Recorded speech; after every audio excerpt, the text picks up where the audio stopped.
Welcome to the Deep Dive. Today, we're heading way back in time. We are indeed. We're exploring Mehrgarh, this archaeological site in Balochistan, Pakistan. Yeah, Mehrgarh. It's a truly remarkable place, not just another ancient spot, Right. It's genuinely one of the oldest known sites where agriculture really got started. Okay, so one of the earliest. Yeah. And it's located in the Kachi district of Balochistan. That's right, near the Bolan Pass, which is pretty strategic. Oh yeah, that mountain pass has been like a major route for, forever, connecting regions.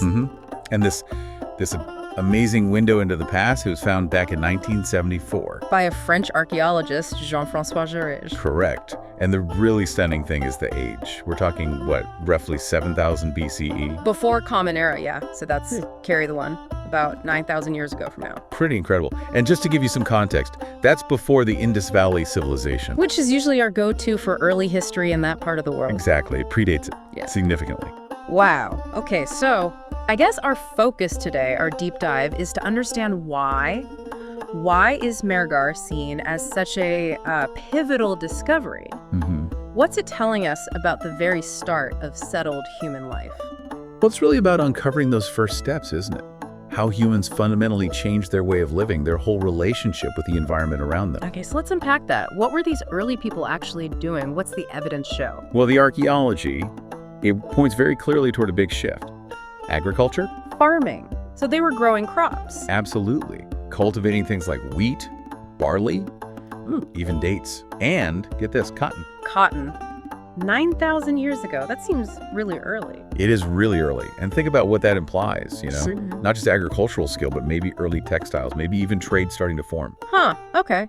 And it wasn't just plants, right? What about animals? Right, good point. We see really strong signs of animal domestication, too. They weren't just hunting. They were actively managing herds.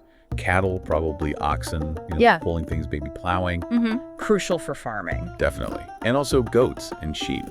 Food sources, maybe wool. So that whole transition, hunter-gatherer to settled farmer, Mehrgarh really captures that moment. It really seems to. And that shift, it had such a profound, lasting impact on how human societies grew from there. It's that fundamental change, isn't it? From always moving to putting down roots. Exactly. So if they're settling down, building this new life, what kind of physical proof have archaeologists found? What did they leave behind? This is where it gets really cool. Oh, it does. They've unearthed a really remarkable range of artifacts. Yeah. You've got pottery, for one. Okay, clay pots, telling us about daily life, maybe storage, cooking. Right. And developing craft skills. Right. But then there's something quite unexpected. Evidence of, what looks like early dentistry. Whoa, hang on. Dentistry that far back? What are we talking about here? Like fillings? Well, the findings suggest some surprisingly sophisticated procedures for the time. Maybe drilling. It points to a certain level of understanding about health. Maybe even specialized roles emerging in the community. That's incredible. What else? Beyond that, they've found items you might call sort of beauty items. Combs, necklaces, bangles. Okay, so personal adornment, hints of culture, maybe social status. Possibly, yes.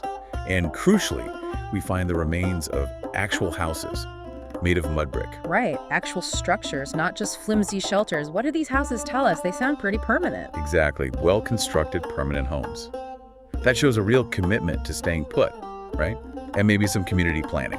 And add to that the discovery of communal burial sites. Okay, so burying their dead together, what does that suggest? It suggests a sense of shared identity, I think. Social organization, maybe shared beliefs about, what happens after death. The way they're buried might even give clues about family structures or social hierarchy. So, taking all this together, the early date, the farming, the houses, the burials, let's zoom out. How significant is Mehrgarh on a global scale compared to other early sites? Well, its importance really comes from that combination of being so early and showing such clear, continuous evidence for the very beginnings of agriculture in that region. Right. It's genuinely one of the first places where we can clearly see that massive shift away from nomadic hunting and gathering towards settled farming life. So it offers a particularly detailed look at that transition moment. I think so, yes. Compared to some other early agricultural sites, Mehrgarh gives us a really rich picture of those initial stages. It really feels like a foundational moment in human history, doesn't it? Absolutely. It's where you see the earliest forms of collective living taking shape.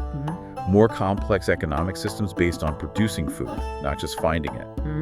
And you connect that to the bigger story, Mehrgarh played a critical role in shaping how civilization developed, not just locally in South Asia, but maybe influencing wider patterns too.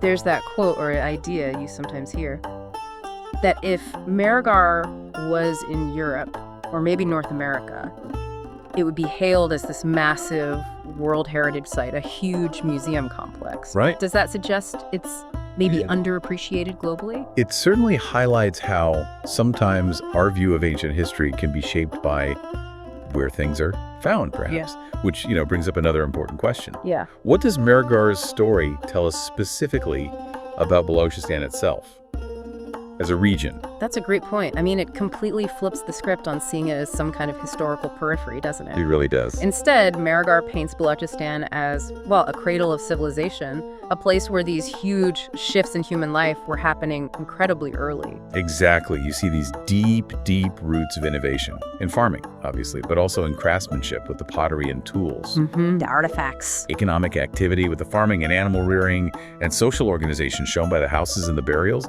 These aren't new things there. These are traditions stretching back thousands and thousands of years. So it speaks to this long, rich history of human ingenuity in society in that specific area. A very long and very rich history.